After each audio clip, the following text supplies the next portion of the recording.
আমাদের মধ্যে কিন্তু আলোচনা আছে অদৃশ্য সরকার নিয়ে। এবং আমার কথা হলো যে এই অদৃশ্য সরকারকে অন্তর্বর্তীকালীন সরকারের উপদেষ্টারা কেন নিয়ন্ত্রণ করতে পারছে না?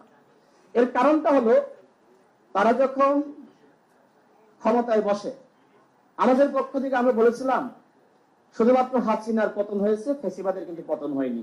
সুতরাং সচিবালয়ে, পুলিশে, বিভিন্ন দপ্তরে, সেক্টরে, গোয়েন্দা সংস্থায়, বিভিন্ন বাহিনীতে যে সকল ফ্যাসিবাদের দশকরা রয়েছে আপনারা তাদেরকে সরিয়ে দেন।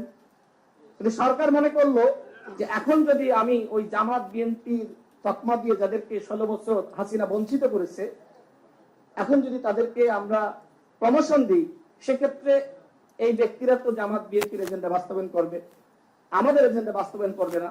যে কারণে উপদেষ্টা পরিষদের কতিপয় ব্যক্তি তারা মনে করলেন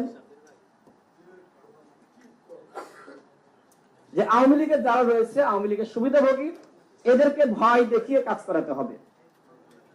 এবং এটা আমি জেনেই বলছি, আমি জানি, এই জন্য বলছি যে তারা এই ধরনের চিন্তার জায়গা থেকে ওই আওয়ামী লীগের যারা ছিল তাদেরকে রেখে দিল।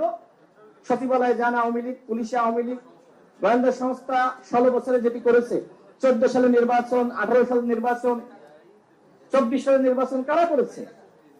একজন সিইসি তো বলেছে যে গোয়েন্দা সংস্থা করেছে। সেই গোয়েন্দা সংস্থার পরিবর্তন না করে, পুলিশের সংস্কার না করে, এই আমলাদেরকে সংস্কার না করে আপনি কি নির্বাচন করতে চান? আমি জানি না বিএনপি এই বিষয়ে আমার সাথে একমত হবে কিনা। বর্তমান যে প্রশাসনিক কাঠামো রয়েছে, এই প্রশাসনিক কাঠামোর মাধ্যমে কোনোভাবেই সুষ্ঠু নির্বাচন সম্ভবপর নয়। সুতরাং অবশ্যই নির্বাচনের আগে নির্বাচনী পরিবেশ তৈরি করার জন্য এই ফ্যাসিবাদের দর্শকদেরকে চিহ্নিত করে তাদের বিরুদ্ধে ব্যবস্থা গ্রহণ করতে হবে। সর্বশেষ বলবো, আমাদের এই সরকার সাম্যের কথা বলে আমরা লক্ষ্য করছি যে তারা বৈষম্যের বিস্তার ঘটিয়েছে। দেখেন, 3টা দলকে নিয়ে তারা জাতিসংঘে গিয়েছে। এখানে শুধুমাত্র 3টা দলের মাধ্যমে আজকের এই সেমিনার সফল করা সম্ভবপর নয়। তার মানে ছোট, বড়, মাঝারি সবার প্রয়োজন আছে। গণঅভ্যুত্থানে আমরা সবাই যখন এক হয়েছি তখন হাসিনার পতন হয়েছে। অর্থাৎ সরকার আজকে 3টা দলকে গুরুত্ব দিচ্ছে। এই 3টা দলকে যদি আপনারা এক জায়গায় আনতে পারেন আমাদের আপত্তি নাই, কিন্তু আপনারা তো পারতেছেন না। তার মানে সবার প্রয়োজন আছে।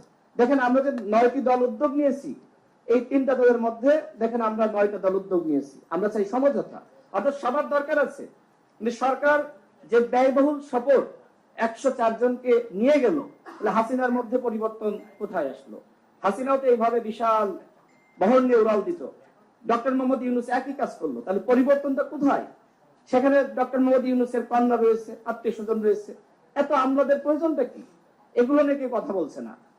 এই ধরনের ব্যয়বহুল সফর বাংলাদেশের জন্য কোনোভাবেই গ্রহণযোগ্য না।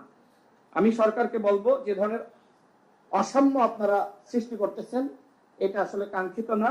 আমরা দেখলাম যে সেখানে আপনারা 3টা দলকে নিয়ে গেলেন। আমি আগেই বলেছিলাম যে হয়তো আপনাদের প্রোটেকশনের জন্য আওয়ামী লীগের নেতা কর্মীরা সেখানে হয়তো তারা হামলা করতে পারে। যে ধরনের ঘটনা ঘটেছে আপনারা দেখেছেন, যদিও নিন্দনীয়, কিন্তু আপনারা যে বৈষম্য উৎপাদন করেছেন, এই কারণে দেখবেন যে অনেক দলগুলো তারা কিন্তু অনেকটা চুপ আছে যে আপনারা আমাদের গুরুত্ব দেন না। সুতরাং এই ধরনের ঘটনা আপনাদের মুখোমুখি হওয়ার দরকার ছিল, অন্যথায় আপনাদের শিক্ষা হবে না। তো আমি আর কথা বাড়াচ্ছি না, কথা অনেক ছিল, যেহেতু অনেক অতিথি রয়েছে, আমি অনেক বেশি বলে ফেলিয়েছি। পিয়ার নিয়ে আমাদের দলের পক্ষ থেকে আমরা স্পষ্ট বলেছি, নিম্ন কক্ষে পিয়ার বাস্তবসম্মত না এবং উচ্চ কক্ষে পিয়ার নিয়ে আলোচনা হতে পারে। আমাদের দল যখন 21 সালে আমরা গঠন করি তখন আমরা এটি বলেছিলাম যে উচ্চ কক্ষে পিয়ার থাকতে হবে, নিম্ন কক্ষে পিয়ার বাংলাদেশের বাস্তবতা এটা গ্রহণযোগ্য না। আজকের এই সেমিনার যারা আয়োজন করেছেন সবাইকে ধন্যবাদ।